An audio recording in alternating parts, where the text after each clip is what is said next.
loading up. Look at that.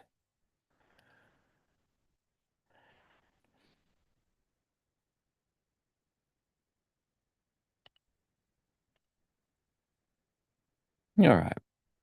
And we're live now. Yeah, I think Justin was explaining it just makes it really easy for the recordings to be available straight away. So that's why we do it. All right. So Janie, you put a question in. I saw. Let me get that back. So, Grant, let me just run through the first one, and I'm going to combine 1 and 3 because I think they're kind of in the same park. Cool. So she asked, how do we generate the link so attendees can receive their personal dashboard link? And she also said she registered herself and didn't see herself go up. And then to give a little more context, next, and correct me if I'm wrong here. All right, here, Janie, I saw that you had Go High Level already hooked up for your event. Is that your CRM where all the attendees are? Oh, perfect. We can't hear you. Yeah, I did not hear you this time, but I did see the head nod to say yes. That's right. It's not muted in Zoom, so it must be somewhere else it's muted. There it is. Mine that I hooked on my roadcaster and it's not working. I'll try it a different time. Oh, okay. No problems. All right. So is the plan to use what is the flow that you've got now? Are people who are registering on Go High Level? Is that what happens? Correct. I mean, I haven't put it out yet, so I tried it only on myself. I followed several videos on how to generate it on GHL, the link. Barbara gave me also, I think, is that you, Justin, or someone else had made a Loom video? Anyways, I tried it. So I'm not finding myself. I probably am not finding or did not put that link in the proper way. Can I show you my screen? Yes, I opened everything that sure. Go. Yeah. Let me make sure that it's able to. Okay. So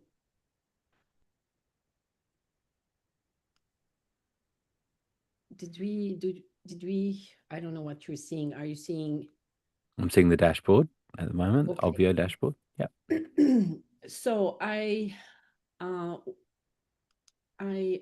these are my I opened the CRM to see if I put it correctly. I went in here, and when I go to the Zoom area and I put main stage, I can't even click on this. Even when I close this and I try to click on open rooms, I have nothing. Maybe that's the problem, or I don't know what's happening. And when I go to the attendees, I have nothing, although I registered. Okay. I went to the CRM, and that's where I have it. I don't know if I put the form that is submitted, which I called it leadership workshop. Okay. And nothing. I mean, I did receive the first email, but Yeah. I had put the link on the email of my normal Zoom address.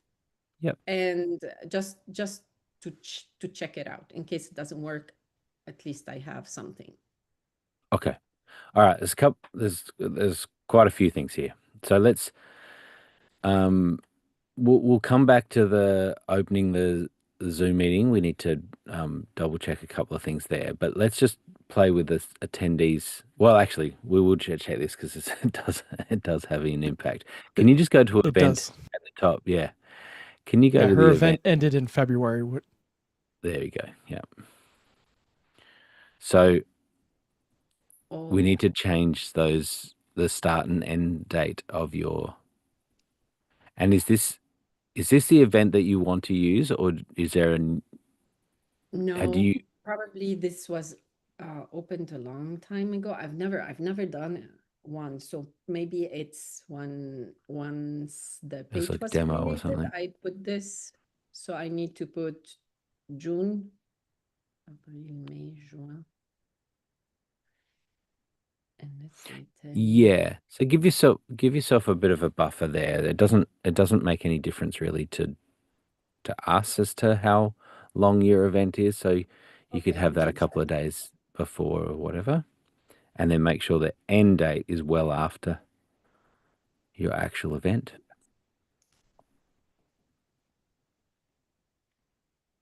Let's say 10 minutes. Okay. Hello to everyone else that's joined along. Nice to see you. Nice to see you, Ken. It's been a little while.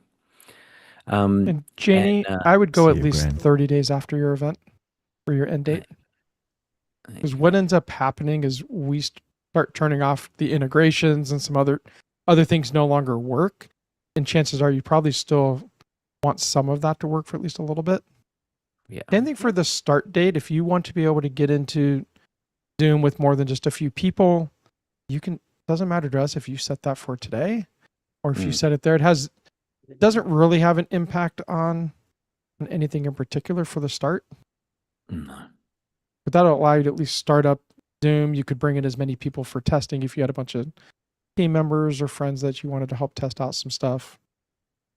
Okay. And then there is a save button. I believe it's at the top right.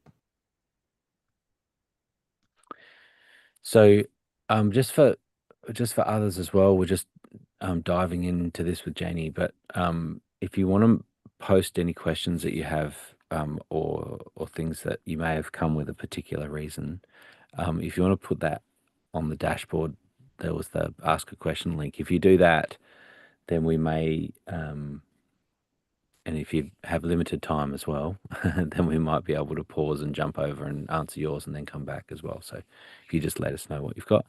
Otherwise, you're welcome to hang out for the whole time and learn something about Go high level integration, etc.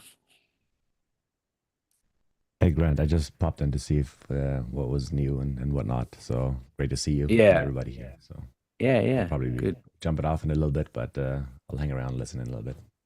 No worries. Yeah, Ken, you might.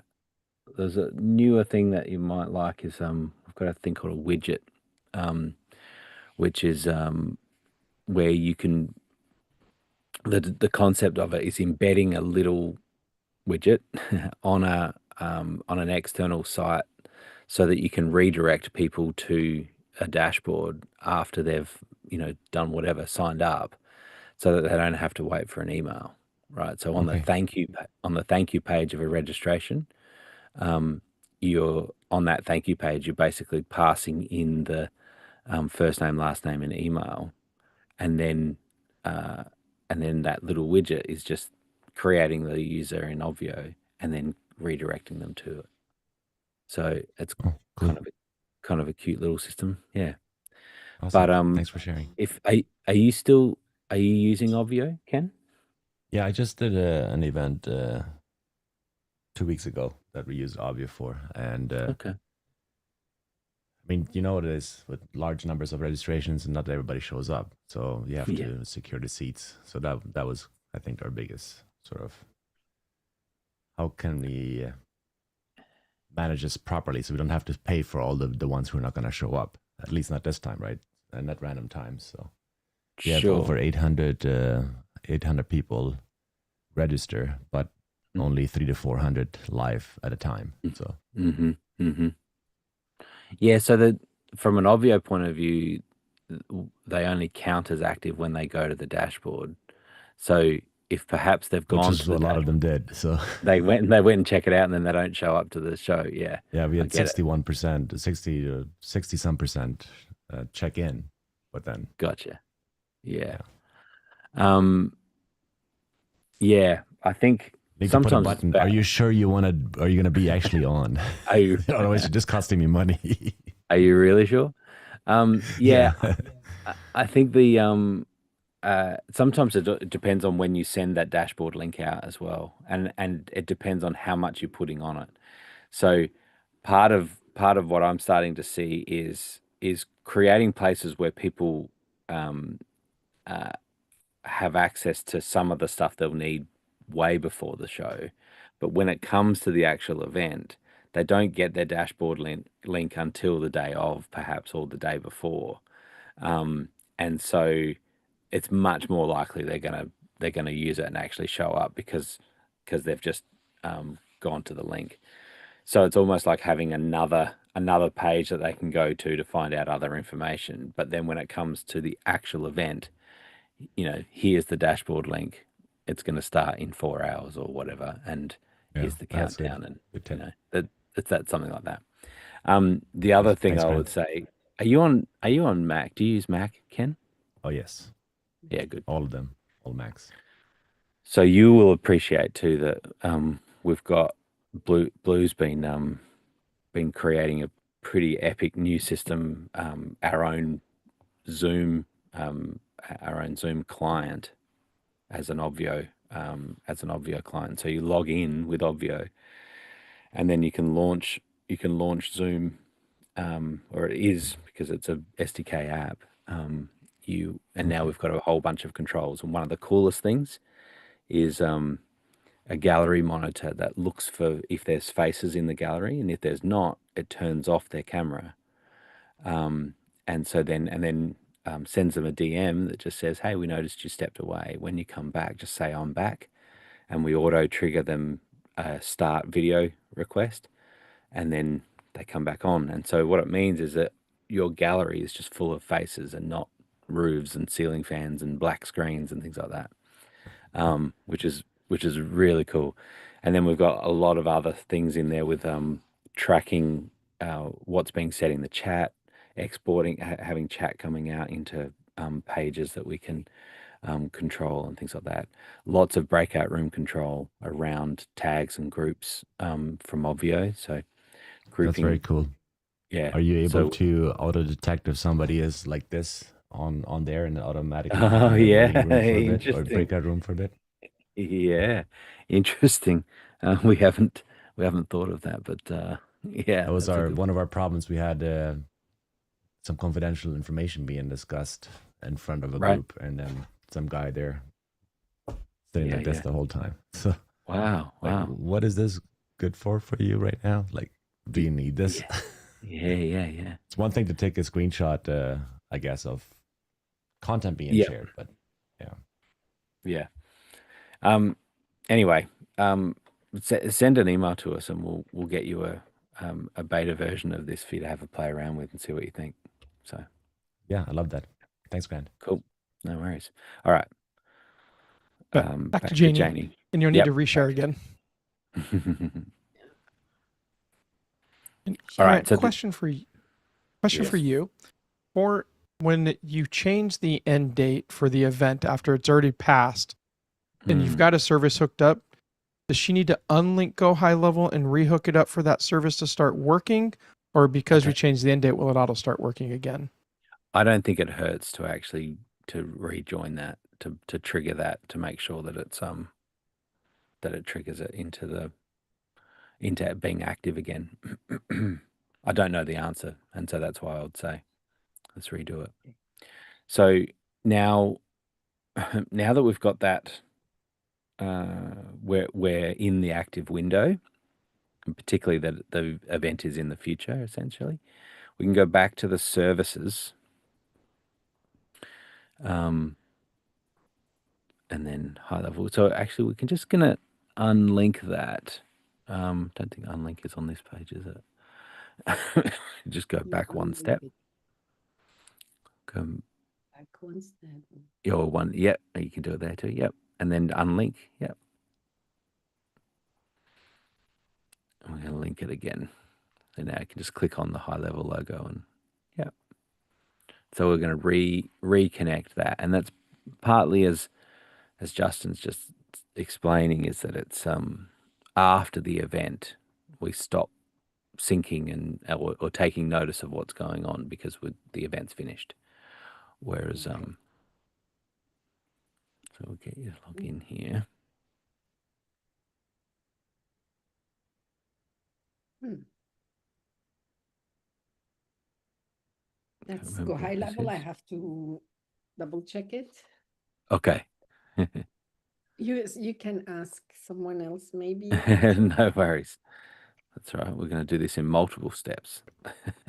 And I stopped your screen share for you so you can put in that username password and not have that in the recording.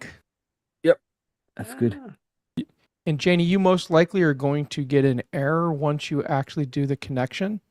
You can share your screen for that one so I can grab a screenshot and get our dev team to fix that. It only okay. happens on Go High level. Interesting. All right. Yeah, All right. sometimes it's like an authentication error, even though you just refresh the screen and it actually works. And that's I fine. need to get, Yeah. Okay. I need to get them to fix that. Mm-hmm. All right. What's our next? Have we got another question we can go to, Justin? Yeah, I think we got a simple one from Yolanta. She has a question about tagging attendees. Need a little more details because that's all that was in there. So I see that you were unmuted. Tell us a little bit more about what you're looking for that. Yeah, absolutely. Thank you so much for having me, guys. So I've been actually in touch with all of you. Well, I don't know about all of you, but with several members of your team by email.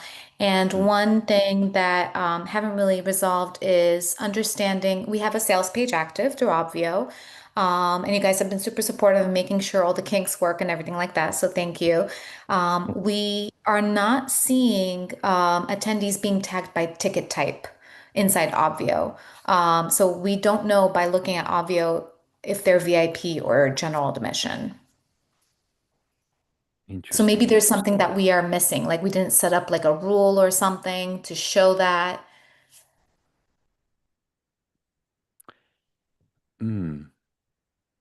I remember us talking about this because it was, I think, is there also a Zapier integration on this? We tried. We tried Okay. Zapier, we tried MailChimp, and on Mail. So what we ended up doing because it just wasn't, they weren't talking to each other. So Mm. MailChimp is showing if we do look up a tag, VIP or GA, it shows it in MailChimp, but definitely not in Obvio. So I don't know if there's a way for, because it's a purchase running through Obvio, is there a way to see it as a VIP or GA in Obvio? Yes. And it is in Avio. I was looking at your dashboard just now. Oh, it's under the attendee filters. This is how you Okay. would actually see them. Rather than a Granted, you tag or a group. it is Okay. a tag, but Mm. it tags them. But because Marketplace doesn't have any metrics, there's no way just to go in Marketplace and say, show me everyone that bought this ticket type just by clicking on the ticket type. So when you go under attendees, you share here real quick and make sure I share the right one.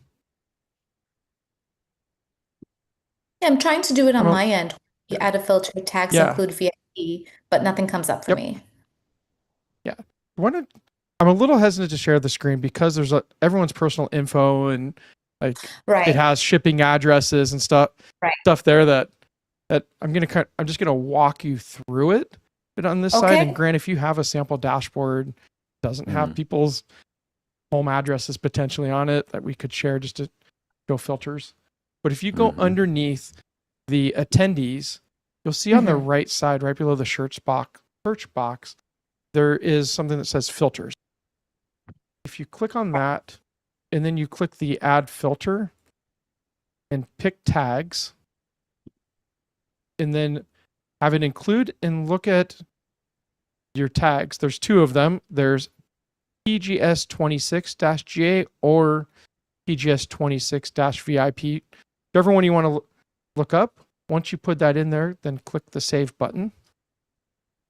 And you will see that the list of attendees will filter down to just the people that have that particular tag. I think if you add multiple tags, it might add them together. If you tried to look at both GA and VIP as two separate filters, I think it just adds them together, which would not work in your case. But if you just do one at a time, I can see 11 people have the GA tag. And if I look at VIP, there's 7 people that have the VIP tag. Okay, thank you. That helped because I was missing the PGS 26 dash part. I was just putting G Right. because I thought that if you just put GA or VIP, it Or would pull part up. thereof. Right. Yeah. Yeah.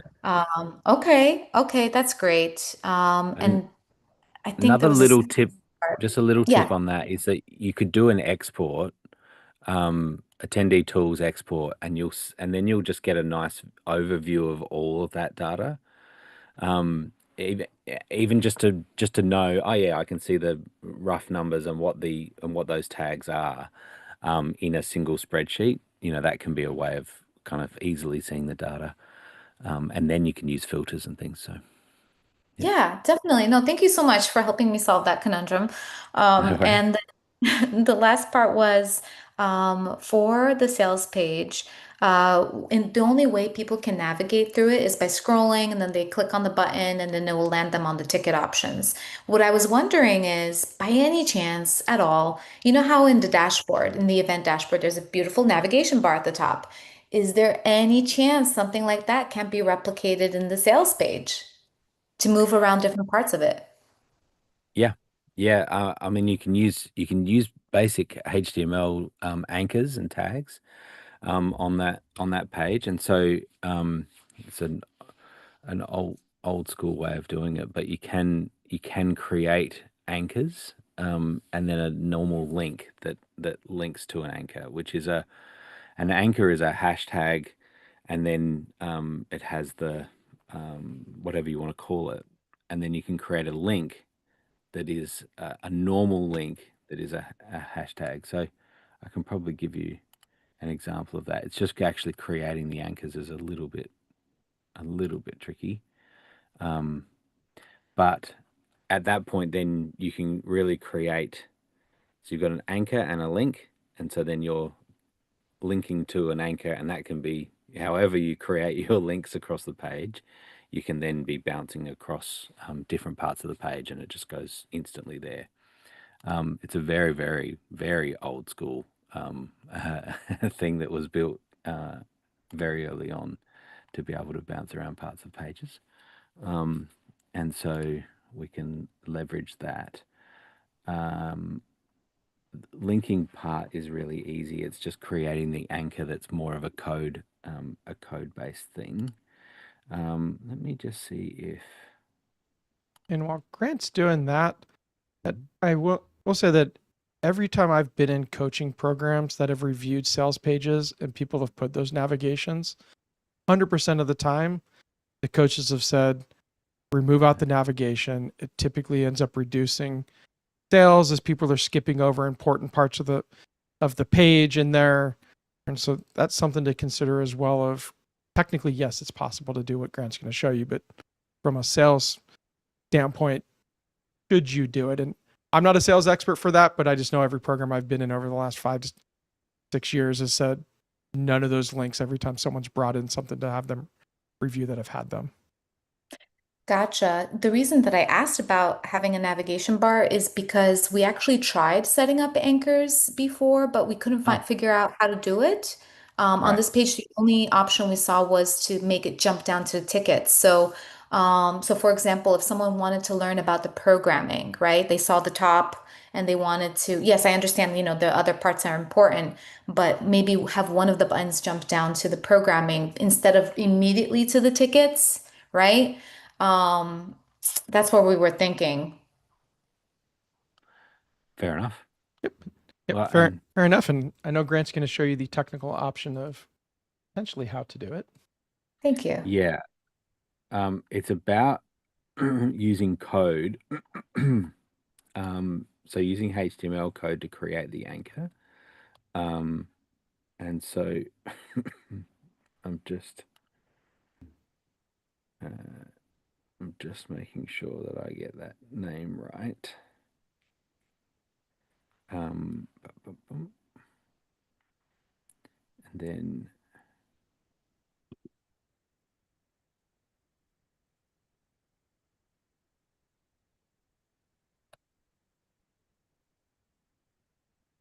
yeah, so it is an ID. I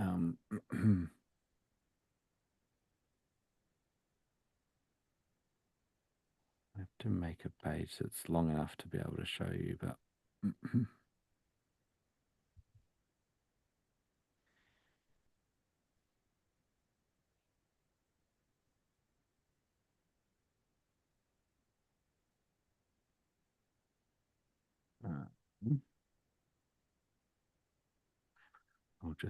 I'll be able to start sharing in a moment. Take your time. I really appreciate this. No worries at all. Yeah, take your time, Grant. Thanks, gang. You got my back. I'll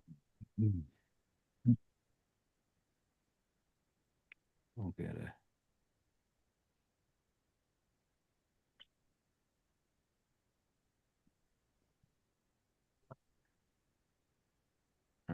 So this girl has a question and he's trying to pull something up to show her.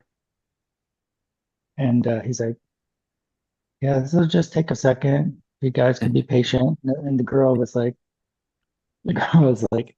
oh, take your time, whatever. And I unmuted and I'm like, yeah, take your time, Grant. Sorry, Grant. It's just fun. It's been a while since I've been here, so just don't mind me. I'm going to mute Good. now. No, you're good. But you remember Valerie? I was just telling her the story. Sorry, y'all. I'm in Tennessee. I picked up the y'all. Sorry. I wonder, I'm actually now thinking if I just help by doing it. I was trying to do it on another page, but if we can test it on your page, it may actually be easier because it's actually got the full thing there. What's the name of the event again? Sure. It's the Pink Rose Summit 2026. There's only two events in there from 2025 and 2026. So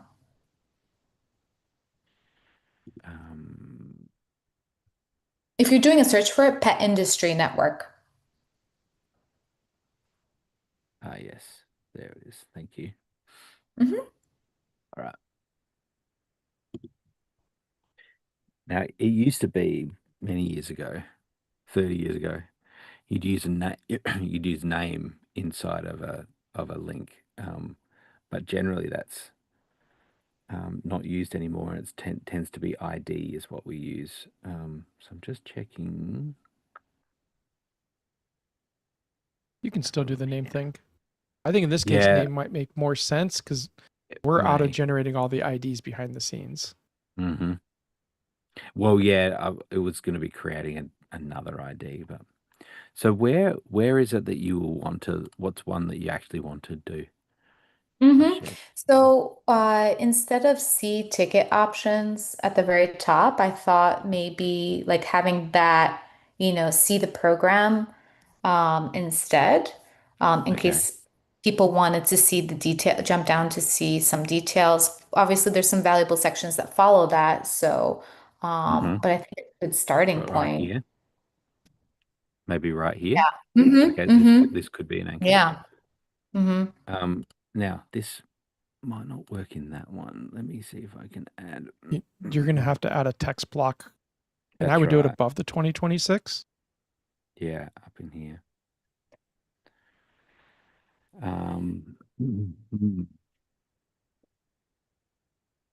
If you just click add block, Grant, and add text right below Yeah, 2026, then we can just move it up. and then put it above it. Yeah. Yep.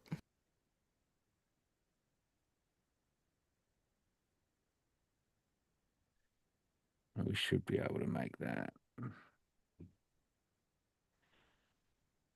So we can still try name. Oops. Wow. I'll get there eventually. Now, whether I have to end it, we'll see. Okay. So it's kind of just hidden away there. Just going to kind of sit that there. And in theory,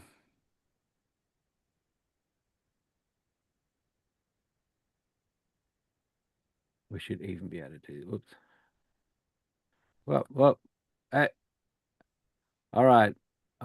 Everyone, just calm down here. Just have a little But all your AI bots off, Grant.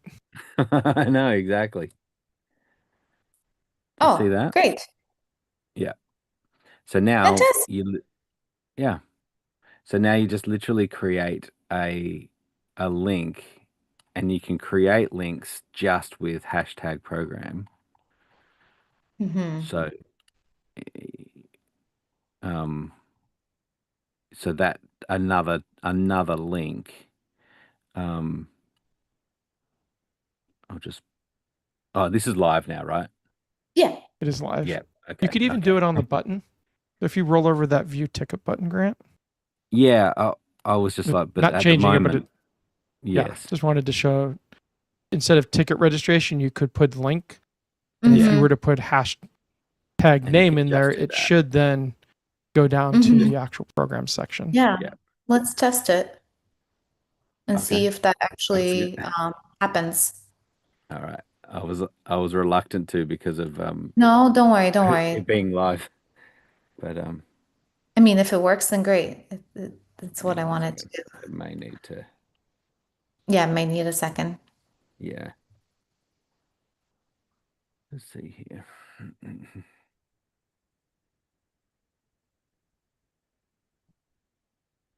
That hasn't changed yet. Interesting.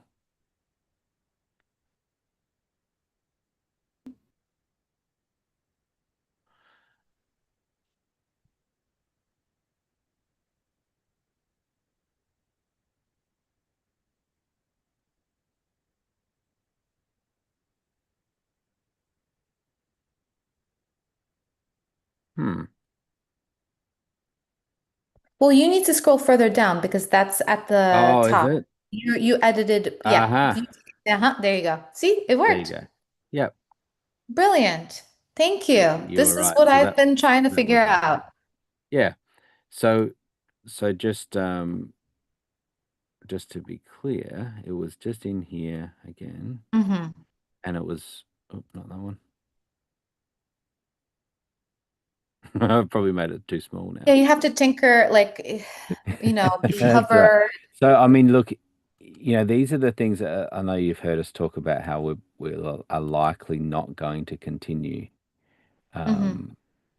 um, with this The Grant, when Hmm. you've rolled over it, and the one that shows up by the dashed line or the dotted line Yeah. there is the one that you need up here. if you can get it to stay.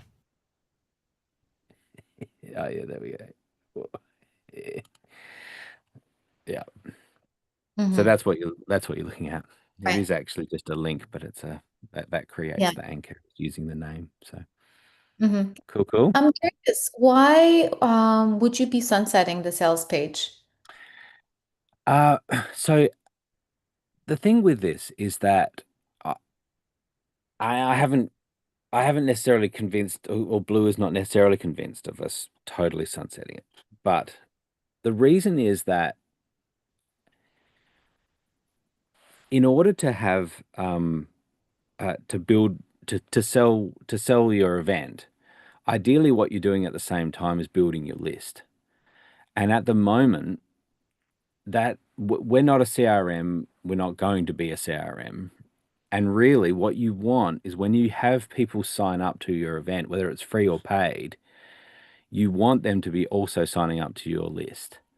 At the moment, we don't have a mechanism to do that. It's not an opt-in process that you can just create. And so you're then having to recreate that in a CRM at some point. Initially, the idea was people don't have a CRM; they just want to get their first event rolling. Here's a really nice way of creating a sales page, and you just get it off the ground, and then eventually you are going to just get your CRM going, and you're going to do it there, because you're going to build that into the whole flow that you have ongoing. Have multiple different sales pages, be A/B testing different sales pages, all of that sort of complexity that comes in a CRM, and you have that whole uh, relationship history that you want to maintain as well of the customers, right? And so And so it's been tricky in your circumstance because MailChimp is not ideal because it's a newsletter mailing system come trying to be a CRM, but it's not really a CRM because you have audiences, and audiences like segments of audiences is not the same way that a normal CRM would work.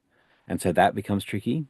And then using this sales page like this as well and trying to tie it back in is not ideal either. To me, uh, starting with a CRM actually is really key. And initially we were saying maybe you don't need a CRM and just get your event going and then worry about that later.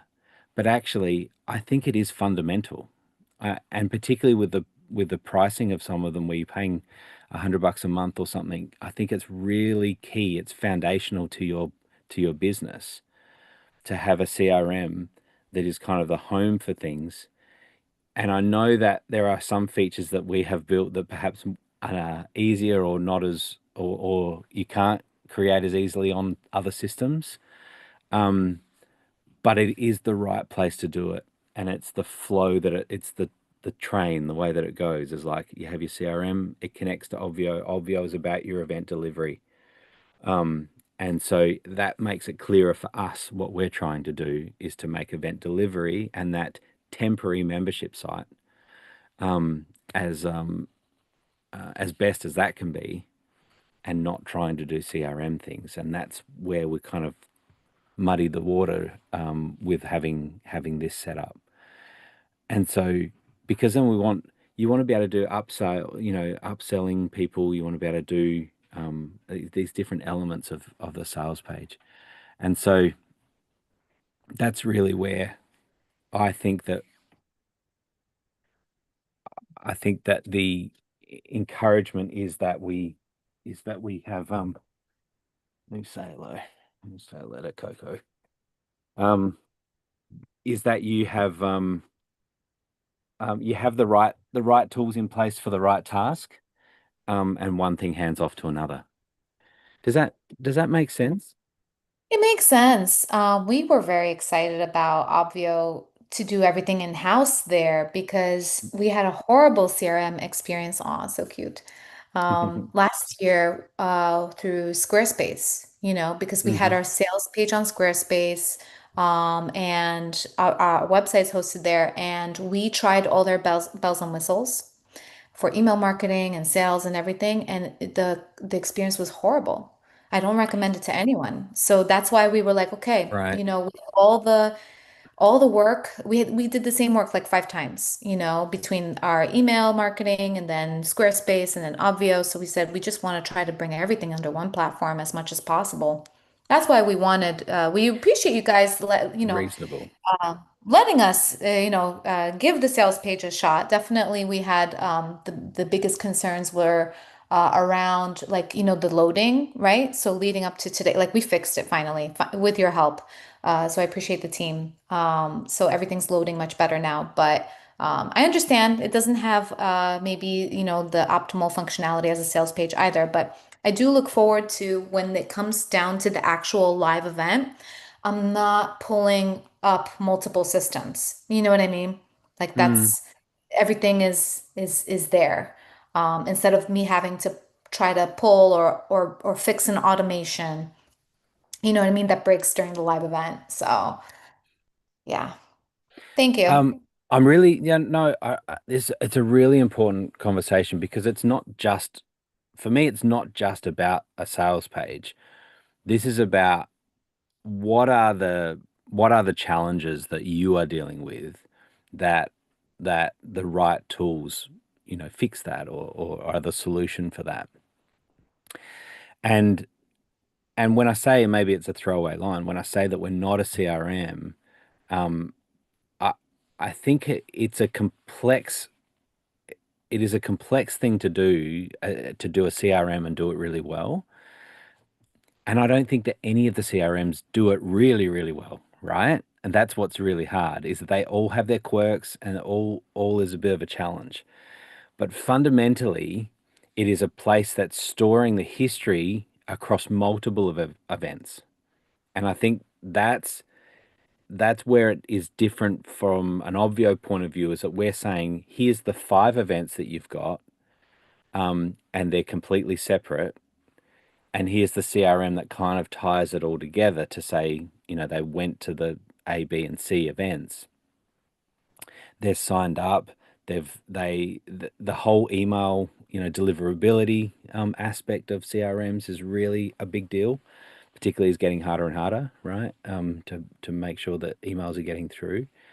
And the automations, the workflows, all of that is really key, and it sits outside of an event and kind of where we're at. And so I appreciate the perspective of, can I just be in one system and have it all do it?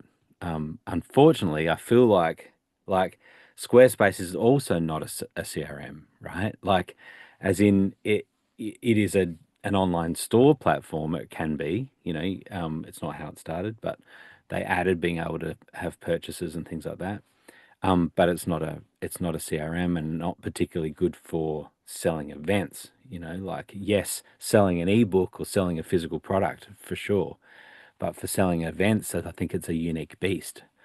And so I I think about the flow of information and where things. I think the time that it works best, when you do have to use multiple services, is understanding when to use them and when you don't need to use them.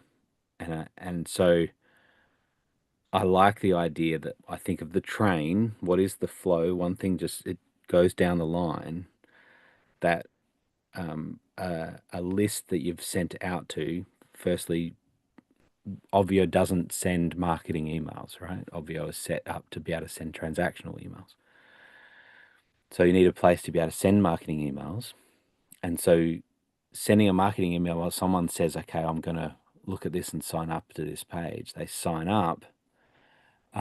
That process now is that, okay, it doesn't have to be now, but before the event, we're going to create the Obvio connection, because that's, if we think of that as the ballroom, the hotel that you're having the event in, at some point you need to know how many people you're going to have and how many chairs you're going to set up.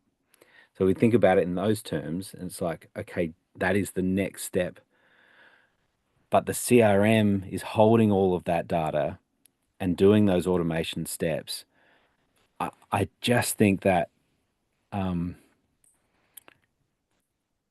it's been unfortunate, your journey, I think. I really appreciate why you've done it, but you've made a lot of hard work. And I will also say, yours is by far the best sales page I've seen on on this. And we've had quite a few when we've been playing around with it over the last few years. It's very, very good. Thank And it you. made me it made me really happy to see it, and really sad when I was like, wow, you've spent a lot of time on this. So it was not like, hey, seriously, just go sign up to Go High Level and convert this to a page, and it's just going to make your life so much easier. And I think that probably is where you need to go after this event, Mhm. is to getting a sales page that because you've shown with your team that you can work within the confines of something and make it and get it to a point where you're really happy, which is what you've done with our page. I think you'd be able to do the same thing with a CRM that is going to do all the tagging and automation steps. And, like, those email processes and things are really key, automated processes, that an abandoned cart and things like that. Hey, we saw that you missed, you didn't finish or whatever.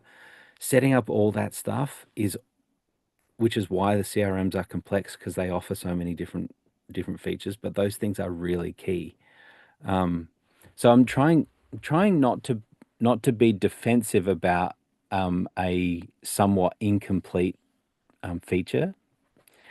But the more that I go down the line of, okay, how do we make this better? I just keep coming back to the point where I don't think we're serving people the best by pulling something out of a CRM functionality and putting it into Obvio, and then trying to feed that data back and forth, because now the train's going around in circles. Do you see what I mean? It's not just moving the data all forward in one direction.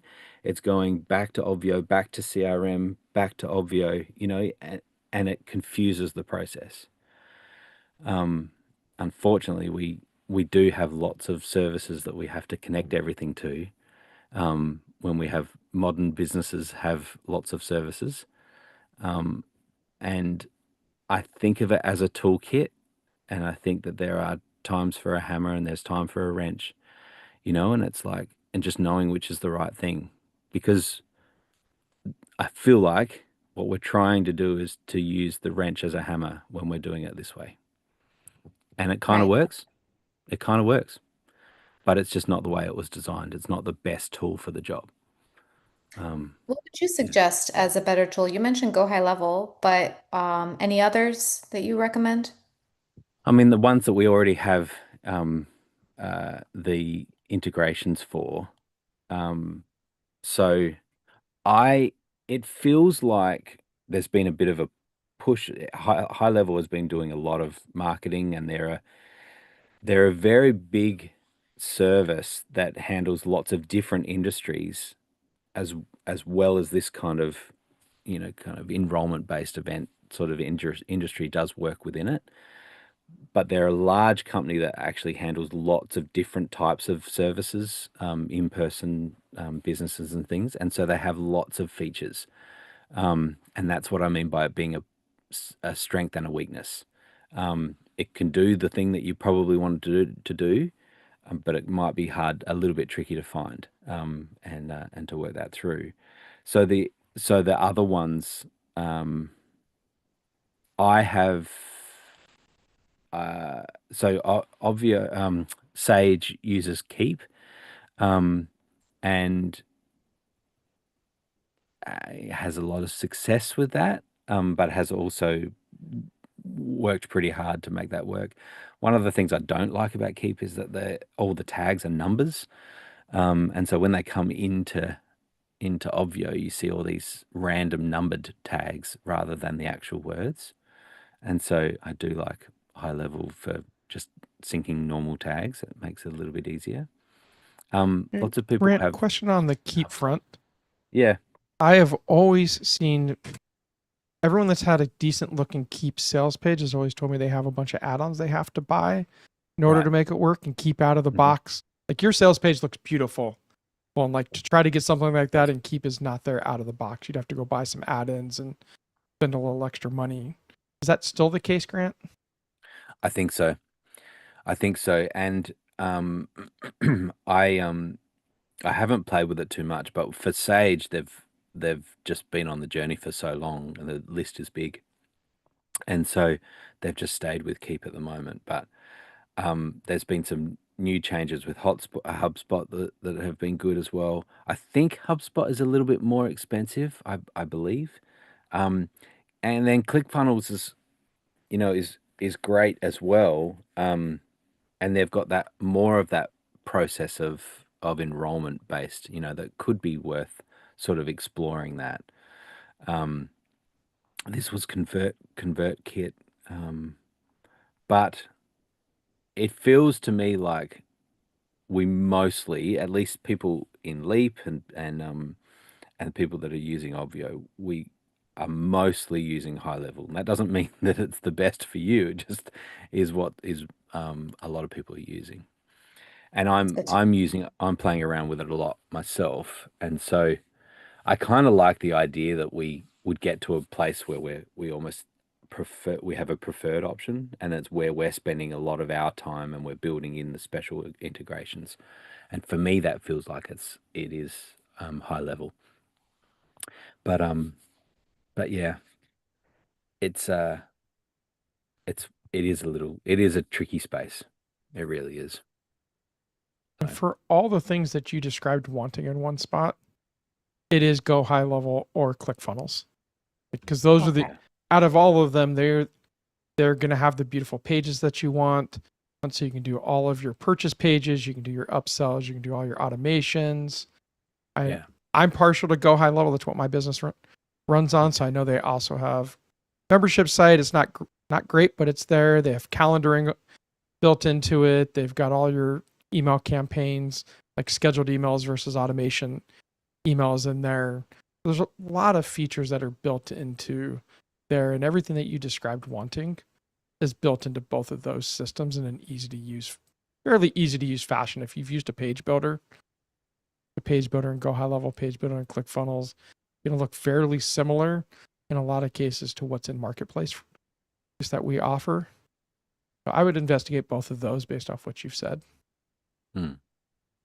Thank you so much for the feedback. I really appreciate this discussion. And yeah, still a big fan of Obvio. So I appreciate, like, even, we had to work hard to make that sales page work, but Yeah.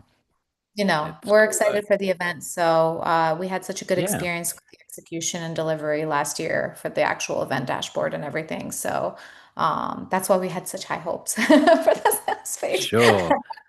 Sure. So thank Yeah. you. I'm going to take everything that you said into consideration, and for the next time, really Yeah. hunker down on the right CRM system as a foundation, and then go from there. So thank you. Yeah. I think so. And I do Yeah. know one of the things that would help you if you're on, like, Go High Level particular. I'm sure other systems have this as well. One of the features that's in there that we don't have in Marketplace is optimizing the load of images. And so you can turn that on or off. And typically what that does is it loads the page and then it loads images kind of asynchronously. So for all of those images that you have to scroll down for, because you got a lot of speaker images way later in the page, there's no need to load those when I'm only seeing above the fold. Stuff like Go High Level, you can just say optimize those so it won't wait for that first page to load to be able to be shown to your viewers. That's just something we just don't have in Marketplace. It's in there. So we're loading all of those images. You're still loading about 21 megs of content when people load up your sales page right now, which for all of us that are on fast internet, not a problem at all.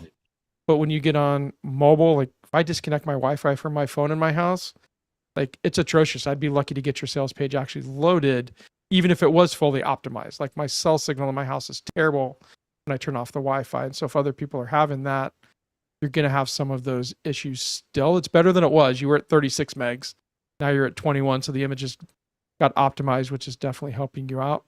But having something like a Go High Level, I'm sure ClickFunnels does it. Most of the CRMs I've played with that are designed for that's their primary business, is building funnels and pages. Yeah, have those kinds of optimizations built in. There's a term called lazy loading of resources, and what it is it doesn't load the images that are not seen on the page at the time. And so as you scroll down, and we see it on web pages where images start to appear as you scroll down. It's a fancy way of managing it so that the page load is really fast on the initial load. It's the thing that I was thinking about when we were saying that it was a big long page. Is like, okay, so now we implement lazy loading, and it's it's a whole nother world of creating all of that. So anyway, the point is, I hope that the sales page is amazing. I hope that it's converting really well for you, and that it sets you up for a great event, and that you've kind of got the gaff tape in places that you need it to hold things together, and then you can get onto the event. And I wish you all the best for your event, and that it's another successful time. And then you can, in the wash up of that, you can then think about what your next strategy is. So sounds great. Thank you so much, and thanks for the continued support. No worries. You're welcome. All right, what have we got next, Justin? Another question from someone? Yeah, let me pull those back up on my side. Let's swing back around to Janie. Did you get logged into your Go High Level? You've been patient. Janie. Janie. Thank you. Yeah. Here, so you want to share back out your screen? Everybody calls me Janie. I'm used to it though, so I respond. Okay, so here's my. You got a 50-50 shot when you look at it. All right, so here's my share. I I went and checked the Zoom area, and I was able to, when I go to the main stage, to have this open. So this is done. Now you can start it. That's And right. I tried to, I registered again to see if I see my name now, Okay. and it's not. Yeah, let's look at that. Okay, so let's go to the services again and go high level. So you got that connected. Mhm. Okay, so there's a really key thing here, and that is right at the top there, that import tag is specifically what Obvio is looking for in your high level account. It needs to see that specific tag. Okay. So in your workflow, so on the form Before we response, it go needs, there, before we fix the workflow, Grant, her yeah. integration is not fully set up. It's missing the login URL. So Yeah, right. So that won't work either. yeah, so let's get your login URL back there, and then we can go fix the workflow up. So this is the login URL field is where we're going to write the URL to log into Avio. And I don't remember what was there before. I know you had a field, probably based off your event name. Be my guess, or type in the word Avio and let's just see if it was in the. There you go. I would pick that one. Pretty sure that's what you had before. And then at the bottom is the blue save button. And Grant, do you know if we have to click the I can't remember. Do we have to click the import attendees at the top to get it to go, or does it just go once we've clicked saved? Yeah. It's looking from that point on, right? So Perfect. Now let's go fix the workflow. yeah. Great. Copy that. Where do I go from here? Okay. So your form you're using it on the form is submitted. Okay. So now that workshop registered, the next level down. The next step, yeah, there. No, up one. That one, that tagging. What have you got there? Right. So we need to tag the attendee. You mean this? Yeah, I mean, that's just the name of the step at that point, but the actual tag is in the next field down is where you need it to be. Here. You should Go ahead and paste that in. Yeah, you should be able to just paste it. Yeah. And then That's it. see the little add tag at the bottom? This one? Add new tag? Yes. Yep, if it doesn't exist, it'll give you that and go high level. And Save. now you can click on the save. bottom. And then a couple more things to walk you through here, because I see the next step is to send out the email. I'm assuming in that email, that confirmation email, are you sending out their link to log into the dashboard at that point? Well, what I did is just gave them a link, and I had put a hyperlink here where I put my direct Zoom link, personal Zoom link in here. So what do I need to do? Yes. I can- Go ahead and open up your confirmation email. Just see what. Okay. So go ahead and click. Go ahead and edit that template. You're gonna- Edit that. Hold on. Which is probably the next tab potentially, but if you click on the three dots, the three vertical dots there, you edit design. So click anywhere in this text, somewhere besides the link. Doesn't matter where in here. And I'll show you why in a moment. Not near it or near it, you said? Look at the end of the here's what you need sentence, if you could, the one right up line above it. All right, go ahead and put a space there. Very end of that line. All right. now if we look at all the icons that are at the top of there on the very right, see the one that says AI? Go Yes. 2 to the left. This one, Go- AI, Yeah, go two icons left. the 2 icons left. Yes. Custom value. Perfect. That is not. Yes. Go ahead and in that field, just search for Obvio in that search field. To the very, very, very top. Okay, Obvio.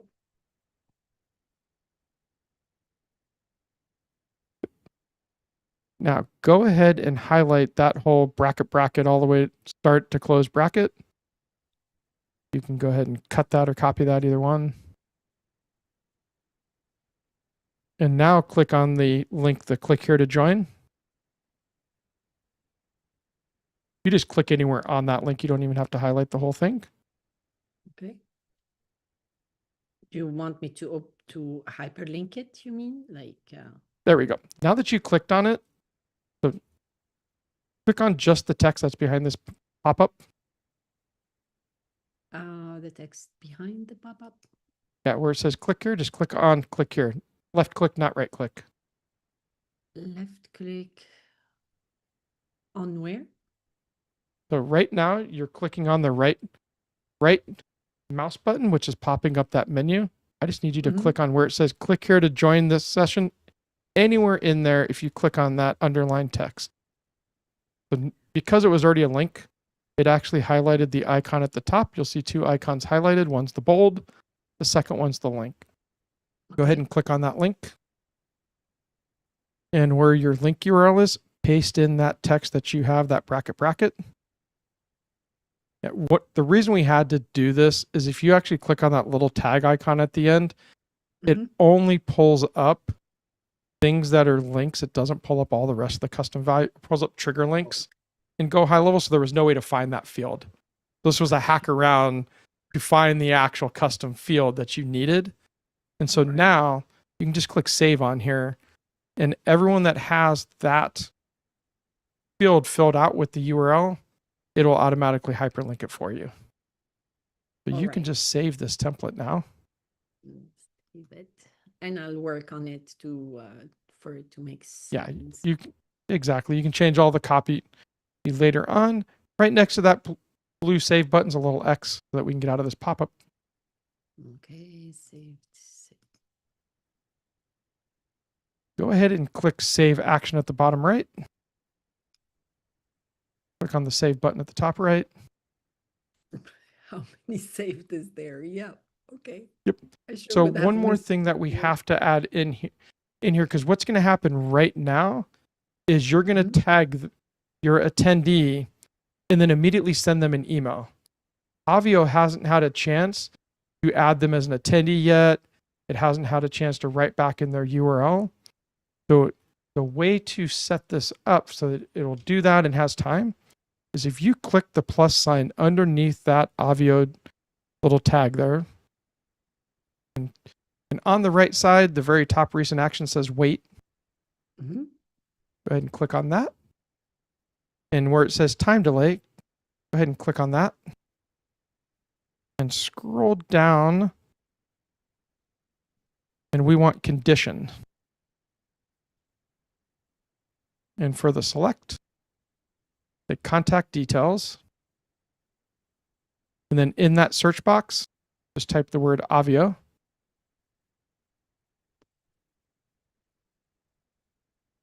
And the reason we keep typing Obvio is because it just happens to be in the name of the field, so it's easy to find. And for select operator, go ahead and click on that. And one of them says is not empty. You have to scroll down for it. It's hidden slightly. Oh, it's not empty. This one. Yep. And then click on the timeout. Timeout. And I'd say like 20 minutes. Like should be more than enough time for Obvio to process. We normally process it in a few minutes at most. So 20 is like it's really running behind. So go ahead and click save. So now if the field gets filled out, you going to wait for the field to be filled out. Once it is, it's going to run through the left side of that condition and send your emails, do all the other stuff in there. On the timeout side, we need to add a few items here. So underneath timeout, you scroll down a little on the right. Which timeout? So you see how there's two columns now? Yep. On the timeout column, we're going to add some stuff. If you click on that plus sign, Okay. and search for the word internal. Internal. Yep, that's send internal notifications, what we're looking for. Go ahead and say type. Or click on the type. Say email. And then go ahead and this is where you can put in your name, put in your email at. Yep, this is who it's going to be from.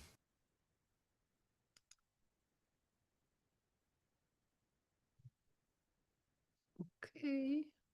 From email. Didn't take my anymore. Okay. And it will complain for the from email that that's not an actual email address. So it needs to be an actual email address with the @ symbol and everything in it.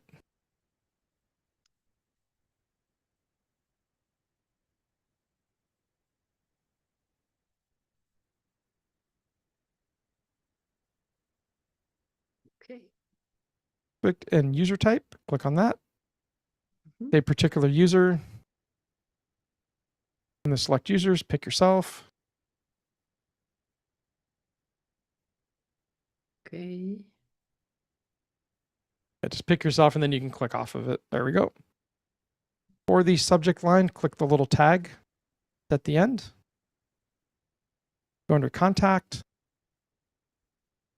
Pick full name. Say space, missing an Obvio. Space and then? Yep, this will be the subject line of the email. So it's going to have their first name. So if I was the attendee, it'd say Justin James is missing an Obvio, so that you know when you look at your email that's what that you need to go look at my info.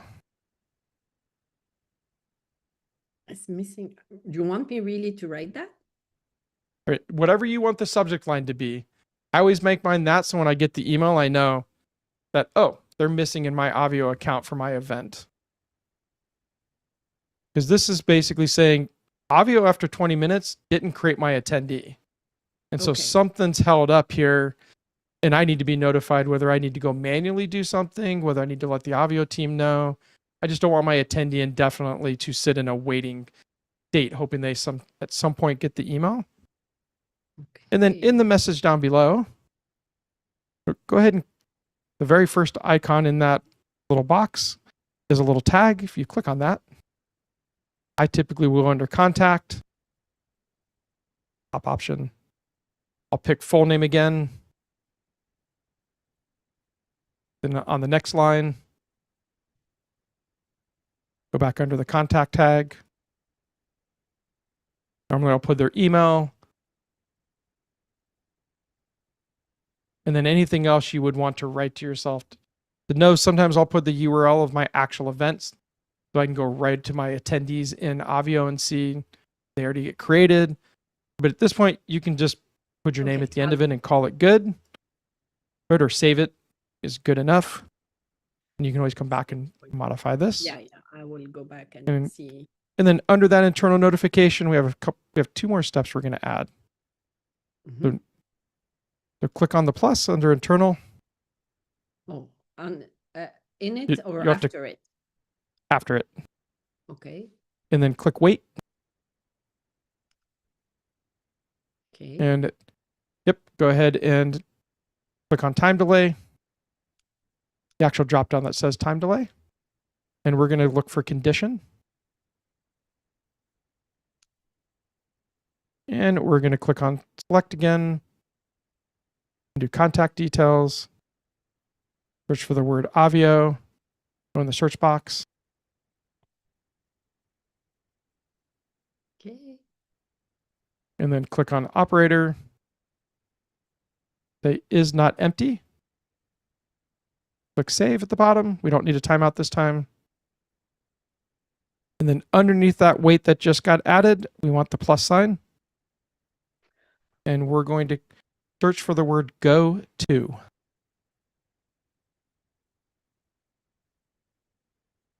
And go ahead and click on the go to there. Click save action at the bottom. And then click on your confirmation email that's in the left column. Confirmation email, this one, right there, right? Yep. So what that's going to do is say, now after 20 minutes, notify you.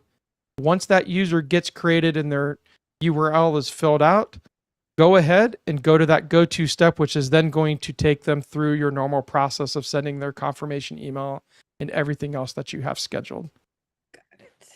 And so this now Good. completes that loop of told Obvio to create the user. It didn't get done after 20 minutes, so I need to go do something, or it got done within the 20 minutes and it just went through the normal steps. And then even if it did fail after the 20 minutes, once they get the URL, it'll go through the normal steps. Now you can just save that, and your workflow is done for getting them registered and ensuring that they actually got created inside of Obvio. Thank you so much. What would I have done if I didn't have you? Oh my gosh, this is like learning a foreign language.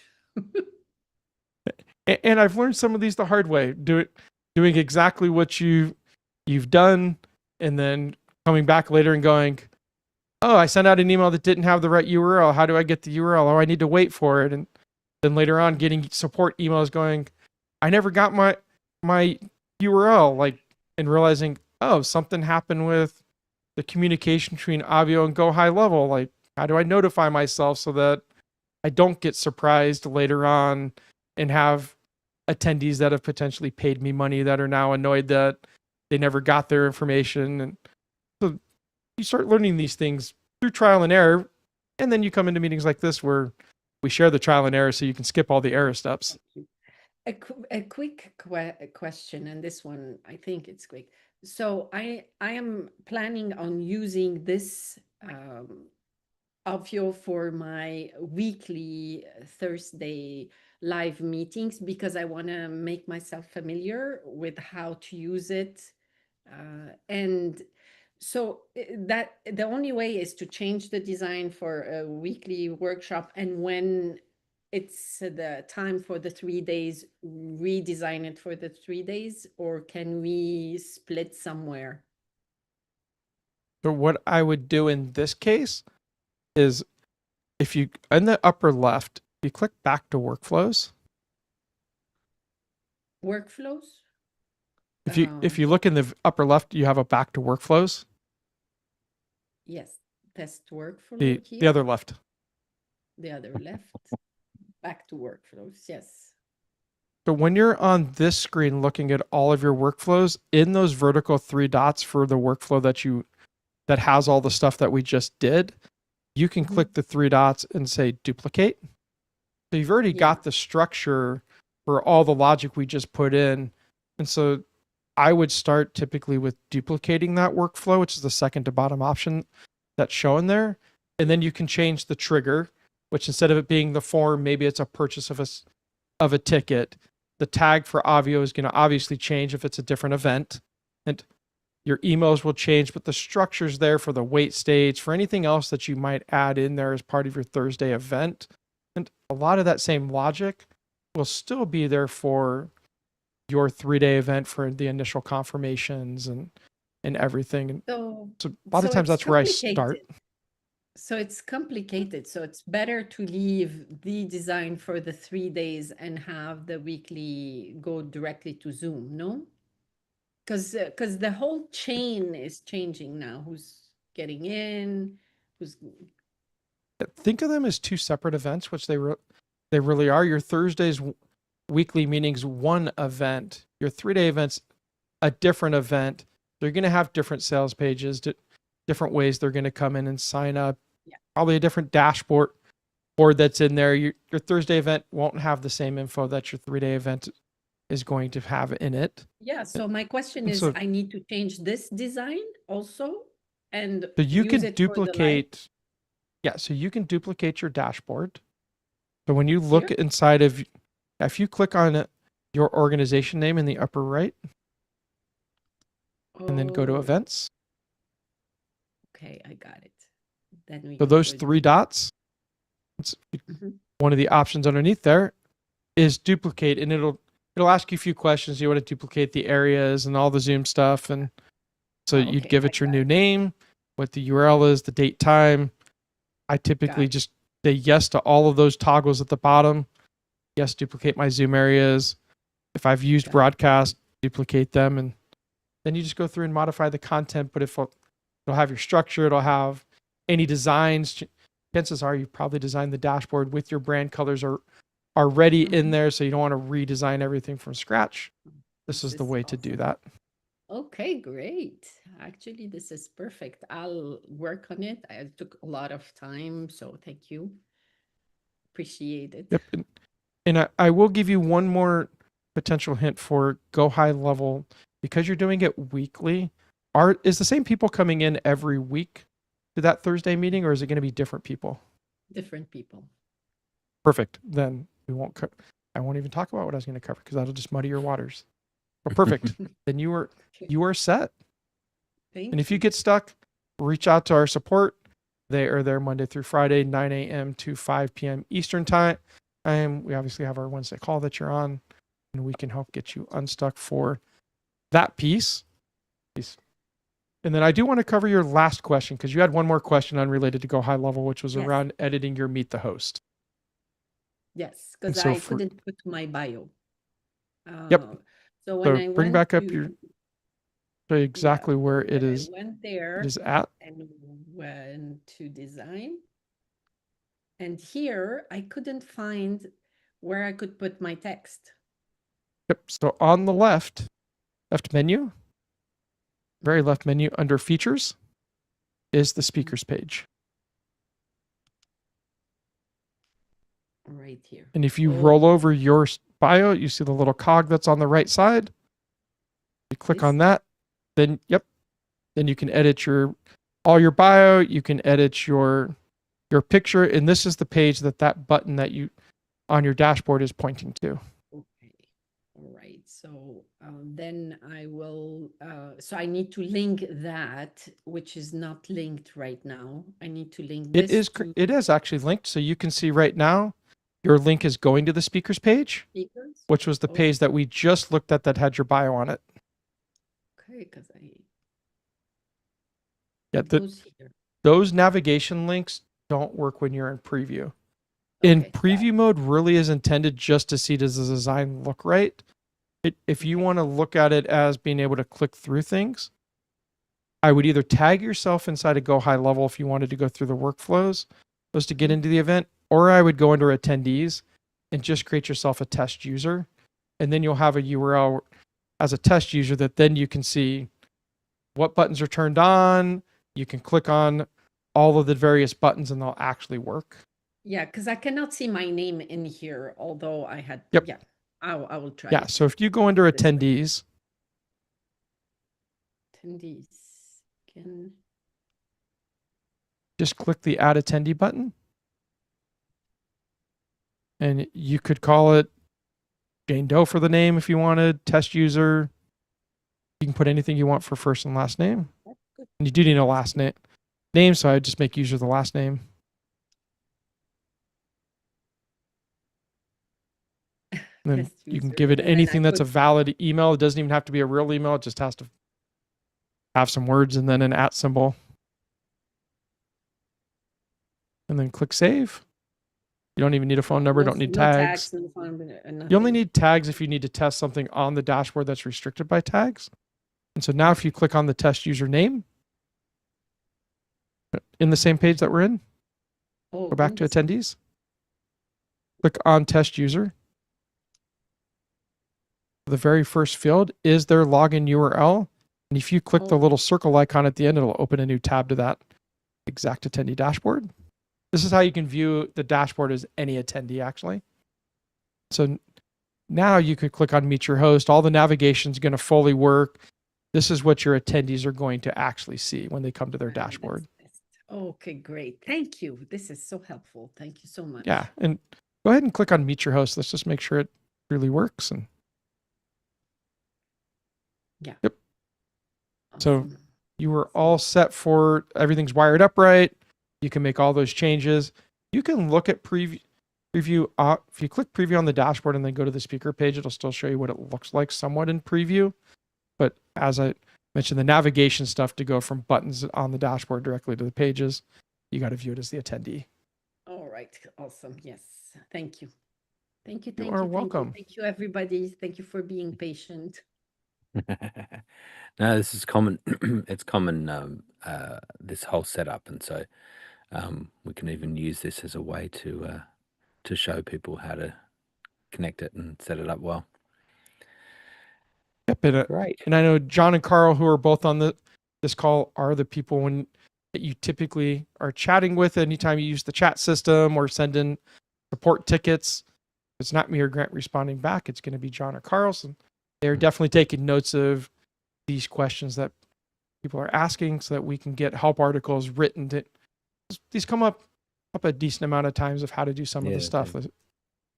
So we are working on strengthening both what's inside of Obvio as the text on the page to try to guide you a little bit more, give you a little more info, as well as having some more help articles that might even have some tutorials, exactly like we walk through with Go High Level, so that instead of you having to come to a Wednesday call or try to follow through a loom that might be slightly old or missing some steps because that particular loom was for a specific person that was trying to do something very specific, we can have an actual tutorial that just walks through exactly what we did here today. So that is one of the other things that they're working on for us. Thankfully working on for us. That's right. Exactly. All right. What's next? And then Lane is next. It looks like he might be off the phone now. Or he's on the phone. Are you ready for Lane? Are you ready for us to ask your question? I'm ready. How do you know I'm always on the phone? How do you know I'm always on? Yeah, I saw you had the phone up to the ear, so that one was an easy one to figure out. We're on vacation. We have somebody staying with their mom who's in a wheelchair, and she's trying to get the computer started. Like literally turn the computer on. So yep. Okay. Remote tech support. Been there, done that. That and so Grant, Lane's question is they're starting work on an event that may have 1,000 or more attendees, and they wanted to learn a little bit more about the tech behind having multiple Zoom rooms, essentially is where this question is going, and what it takes to do it, how many people, maybe how many computers, special equipment they might need. Yeah, it's a good one. It's a good problem to have, right? To have so many people coming to your event. What makes you think you might have more than 1,000? What's been the last one? No, this will be my first one. Okay. Well, you're being very optimistic then, are you? I am being extreme. No, not really, but yeah, maybe from your perspective. It's only show up rate, which is the thing. Yeah. So it's one thing to know that there could be 1,000 people. It's another thing for them to actually all show up at the same time. And so Let's say I had 5,000. I'm just saying, like, I mean, I need to know what would it take if I had to scale that. So I'm giving you 1,000, and it's just it's an event, right? It's not a training thing or whatever. It's something different. Yeah. So yeah, what's required when we go from one Zoom meeting where the host is joined that meeting, and then we move to multiple meetings. It's an AV thing, right? So at that point, it's about getting the audio and video into each one of those unique meetings. Obvio handles it from the attendee side, right? Obvio is handling allocating people to the different Zoom meetings. All of that's really easy. And so you could have 5 Zoom meetings going. You set them up in an area in Obvio. So you've got 5 Zoom meetings in the area. You open them all, and now Obvio handles assigning people into each one of those. 5,000 people come in. As they come in, it load balances across all those 5 meetings, and all of that's handled easily. From a production point of view, there's no software way or service way at the moment to be able to handle having the same audio and video being sent into each one of those 5 Zoom meetings. So the way that we have to do it, and there's several different ways, but the way you need to be able to have the a couple of different processes. One is that there's the acquisition of the programming of what the content is. So the acquisition is I'm needing to get the host, and then I need to distribute. And so now I'm now distributing out that into the 5 different Zoom meetings. So it tends to be when we go to multiple meetings, we tend to have our acquisition in a separate Zoom meeting. So we just have like a speaker Zoom meeting, and that's where the host hangs out. And then we are using either software or hardware to take that, to scrape it, to have that as full screen output, going into a switcher, and then the output of that going into the input of 5 other computers. So it's literally managing it on that sort of level. So then it's video is one aspect, is getting the video into each one of those. Audio is another part, and the big question is whether you're taking questions from Zoom meeting number 5, and you want everyone to be able to hear that in the other Zoom meetings, and you want potentially someone to talk from Zoom 3, and they want to be heard and can talk to someone who's in Zoom 5, and they can all hear each other. So when you do all of that, it's a complex setup of managing the audio for that. I just need to say goodbye to my kids that are going to school. Okay. Let Justin take Justin, over I for a know second. Yeah, I can pick up on this for a few moments here. And so where Grant was going with the audio side, on the complex side, is what they call mix minus. And the minus part is not sending the room back into the same room. Because if you send room 3 back into room 3, then that person speaking and the rest of the attendees in that room are going to hear that person echoing. And so that's where the complexity comes in, is having those systems to say, I need to send back in the speaker that's someplace, but not the attendee that's currently speaking to the event host in there. And so that's part of... Conceptually, I understand mix minus, right? Conceptually. Yeah, exactly. Hardware-wise, that's right. I don't know, like... I don't know where it can be hardware, like true hardware, like I have a mixer sitting over in the corner that allows me to do 6 mix minuses out. And so I could feed in all of my computers in this office into that mixer, and then it's got the ability to do 6 outputs, and I can say which channels of the 32 do I want to go to each of those outputs. And that's how I would design mix minus, just to say, for that room 3, don't send the computer that is the room 3 audio that's being received back to itself. And so, you can do that. There's software, there's hardware. It could be mixers.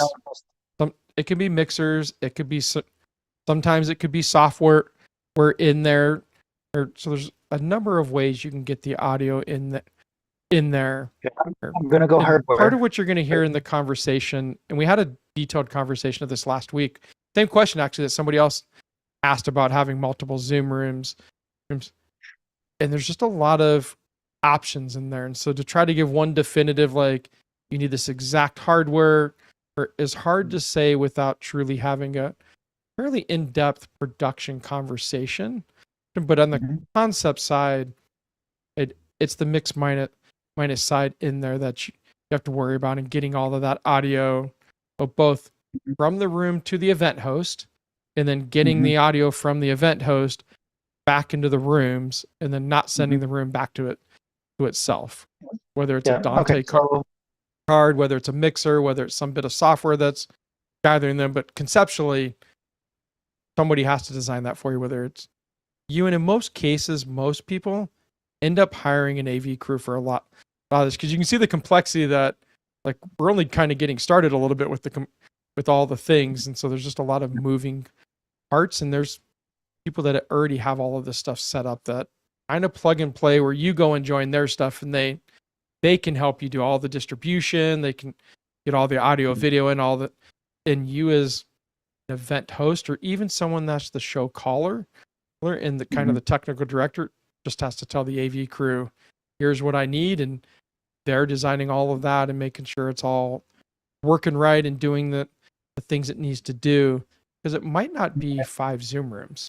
Like the thing Grant hasn't talked about either, because the next consideration after video audio is breakout rooms. Zoom only allows 100 breakout rooms max per Zoom meeting. And so if you had 5,000 people there and you put 1,000 in each room, which is the max that we have inside of Obvio that can go into each of the rooms, well, now you're at 10 people per room.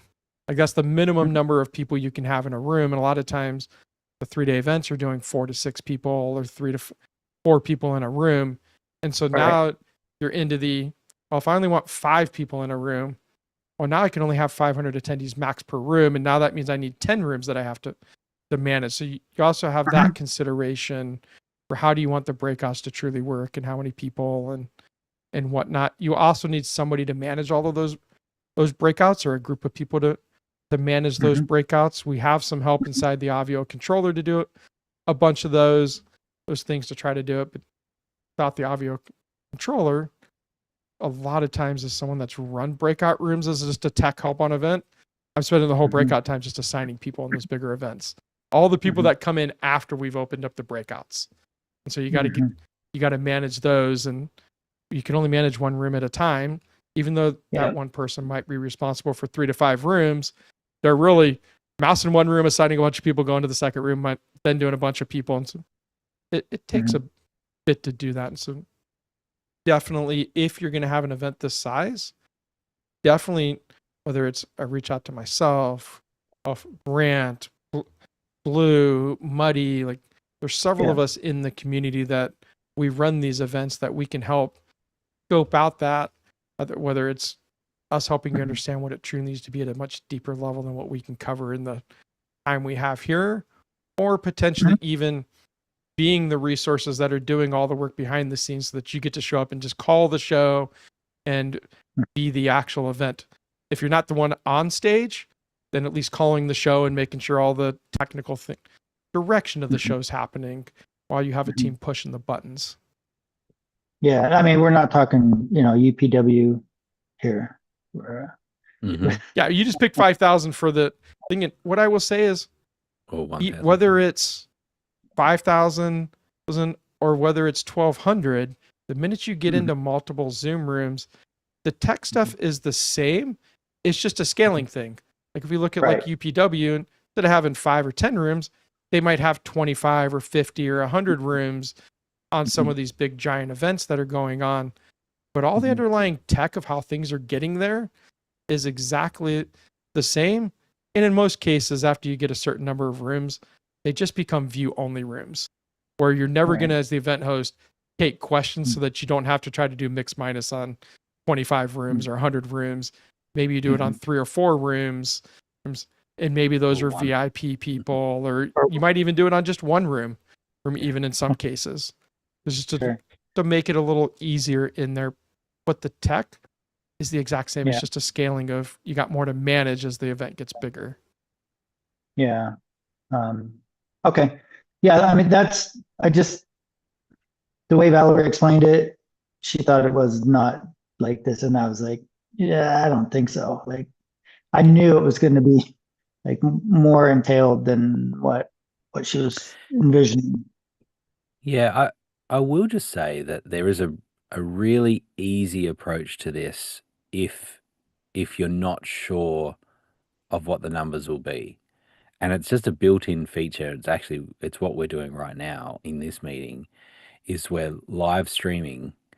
And so you can set up a live stream in Zoom, and it can actually, when you set it, you can say that if the meeting hits 1,000 people, it'll say there's already, we've already hit the maximum amount. You can watch the live stream here, and they can click the button and they go, and now they're just watching it. It's a really easy safeguard. If you're like, we might get 200, we may get 1,200, and so and we think if we have 1,000 people, we're going to be really happy. And so if we hit that limit and we have a few people that spill over into the live stream, it's probably no big deal, right? And it's kept everything actually really manageable. Mhm. Um, and now when you're like, okay, yeah, we had consistently 1,200 or we're consistently 1,500. Now you're like, okay, our next event, we should definitely have two meetings, and it's worth making the investment in having a Mhm. team to come and do that for you. If it's not clear, then doing it and just having that as a safety net so that there is something in place to handle people that come, Mhm. that's a great way to do it. And you can actually do, we've got it actually on this, when you go back to the dashboard of this event, you'll see that Mhm. I've done it slightly different in that I'm embedding a playlist in a YouTube playlist. And so, but it is actually showing the live stream on the dashboard. And that's another thing that you can do, is that you can include the live stream on the dashboard, especially if you know that you've gone over 1,000 people, you've hit the limit. Then go and turn the live stream on in the dashboard, which means now when people come to the dashboard and the YouTube buttons, the Zoom buttons, not getting them into Zoom, at least they can see the live stream and they're all good. So see how there's kind of some easier options, Yeah. if it's not clear, if you're not super clear how many people are going to show up at once. Yeah. Gotcha. Yeah. Yeah. All That's a righty. good visually. Yeah. Okay. Cool. And I'll go back. Maybe I'll go back and watch last week. You Yeah, said I think Justin Blue was was good. telling me that, Yep. yeah, it went pretty deep into it. Yeah. Mm-hmm. Yep, we had a Yeah. lot of the same conversations we had today, but we also had some like, you need to have multiple rooms. In their particular case, they wanted to split VIP and platinum, and we're going to have about 40 people. And so Mm. it was a lot of, as you could see, for 40 people, you really got to have a good ROI to bring in all that extra tech, all the resources. Even on a small event, once you get the multiple rooms, I will say one of your questions is like, how many people might you need? It Mhm. typically is 3 to 4 people, kind of on the minimum side.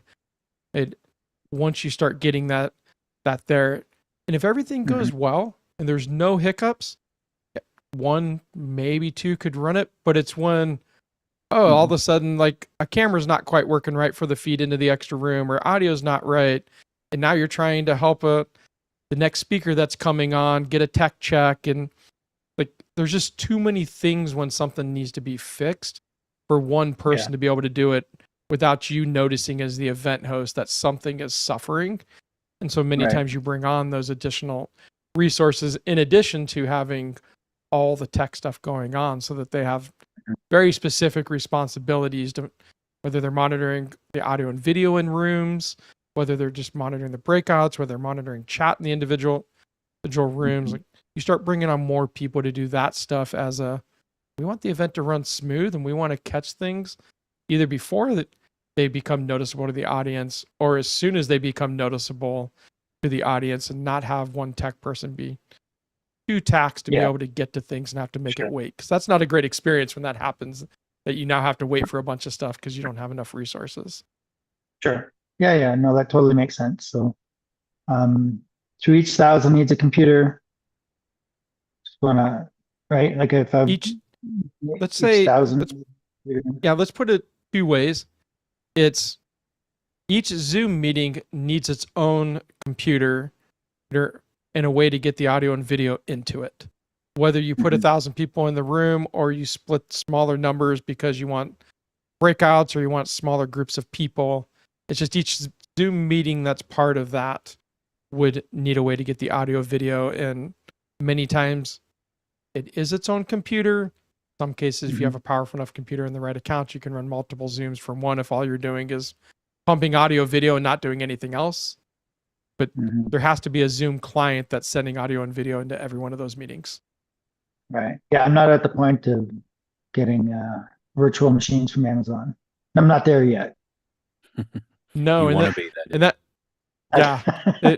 If you get to that spot, there's definitely some providers out there that have that set up already there, kind of as a you can hire them or hire a team that typically you hire the team that goes in contracts with them, and all that stuff is actually already set up to scale, and they've already worked out all the kinks and have optimized it and all that.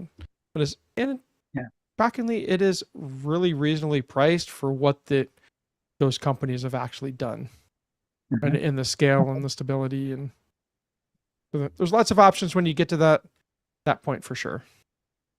Got it. Okay, that's step one. Thank you so much. Cool. No worries. You're welcome, and best of luck with your event. I hope you get those 5,000 people or more. Wow, yeah, It'd be a great problem for you to have. I just wanted to know. Like, you know, Yep. like you said, 1,000 maybe. But if it went higher, what does scaling look like? So, all right, thank you so much. Good. You are welcome. All right. Grant, that Any was other our last questions? pre-submitted question. Yeah. Mm-hmm. I see we've got Laura here and Heather here, as well as Bill Crane. If you have a question, feel free to raise your hand or unmute yourself and your question answered. And if you're just hanging out with us, let us know as well. Yeah, I haven't been in for a while, but I'm getting ready to open up the Obvio dashboard for my summer program. And I was just wondering if you could highlight anything that is new in the last 6 months.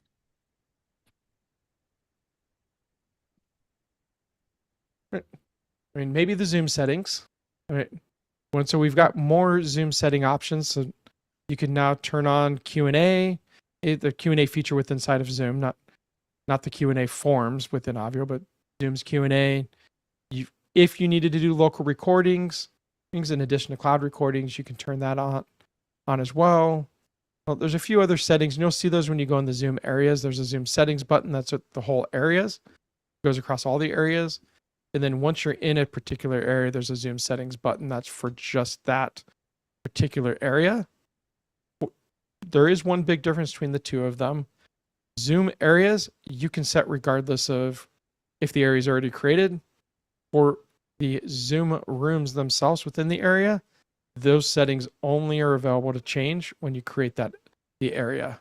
And so if you need to change them, like you've already got, say, main stage area turned on or set up, and you want to turn on Q&A or local recording, if those are under the areas, I'm actually going to go to the area because I'm not sure what's actually totally under the area. Look here. The Q&A is an area setting. So if you already had main stage set up and you wanted to turn the Q&A on, you'd have to remove the main stage, recreate that area, check that setting, and then go change all the buttons or any place that you have it linking over to that area. Or when you're actually just changing an area setting, you can do that regardless if the areas are already there. That's a big one that's in there. There's lots of little bug tweaks and stuff that's there. Nothing that I would call like super crazy that I think would be a needle mover in your event at all on the dashboard front.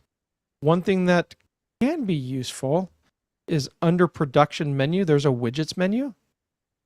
Those widgets allow you on like a thank you page for a CRM or wherever you have your page that you could put a little bit of HTML code on there that we give you out of there. And it could have buttons for the calendar that when they add it, give them a special link that will take them to their dashboard so that you don't have to try to figure out how do I get them a calendar link with their specific link. And in the past, you just send them to the generic page and tell them put your email in. Now you can actually give them a real link on there, or you can have it auto redirect over or give them a button to redirect over to the dashboard. That's underneath the widgets. So that would be a useful thing potentially especially for the calendar, because a lot of people want to at least be able to get a placeholder on there. It does not do multiple days, like as an individual day. If you had like a 3-day event and you wanted to have one for each day, it doesn't do that. It just does a start and an end whenever you set it for the calendar. Okay. All right. Thank you. Yeah, mostly it should be very familiar to you, you know. So not too much has changed. A few little things that have tightened it up to be more stable and things like that. So lots of little tweaks like that, but mostly all the features are the same for you. So And Heather, what are you using? One of the CRM services that we have, like Go High Level or ClickFunnels or any of those? I use Keep. Okay. Cool. Trying to think, Grant, has anything really changed in the Keep service? I know a lot of our services have changed, but I think the No. Keep one's has been the same as it was. I think there was a couple of little improvements on our connection to it, but not actually features or anything. So yeah, it's just the stability of it, because they each of the CRMs make little changes along the way, and it either changes the way that we connect with them, or it breaks it, or whatever, and so we have to keep on top of that. But yeah, so that you should find all the functionalities the same. So yep. Enjoy all your tag numbers with Keep. It's like knowing all the tags. It's like I go to all the TVE events that Blue and Barry do, and you go and look at an attendee, and there's like 50 numbers, tags. And so, but it works. I mean, then you just have to know that 427 is the code for VIP, and you set that, and so now the VIP badge comes on for people that have 427 or whatever. So it all works. I don't know if widgets is. I think it's a feature lock, isn't it? I thought we opened it up to everybody recently. Okay. It was feature locked to enterprise. Then I know we Yeah. opened it up to all the plans, but Okay. I thought we opened it up to everybody, but maybe not. We're back up. Yep. If not, it Can should you- be. How's that? You can see it. No, I can see it's it. there. Great. That's Yeah. great. Laura, was this Q&A call all that you hoped it would be? Was it? It was like, yes. I mean, sometimes people just like hanging out, and they're just kind of marinating in at least the world that you're kind of in, and so it can be helpful just hearing things that you might not need right now, but kind of the discussion is good. Good. All right. It feels like a natural end has come, which is actually, almost dead on 2 hours. So there you go. Thank you, everyone. We'll this was so successful this week that we're going to do it again next week. That's how good it was. We'll join you. So join us then. As Justin said, you can catch us in live chat from 9 a.m. to 5 p.m. Eastern, Monday to Friday. And of course, help@obv.io at any other time. And that time, you can always send an email through.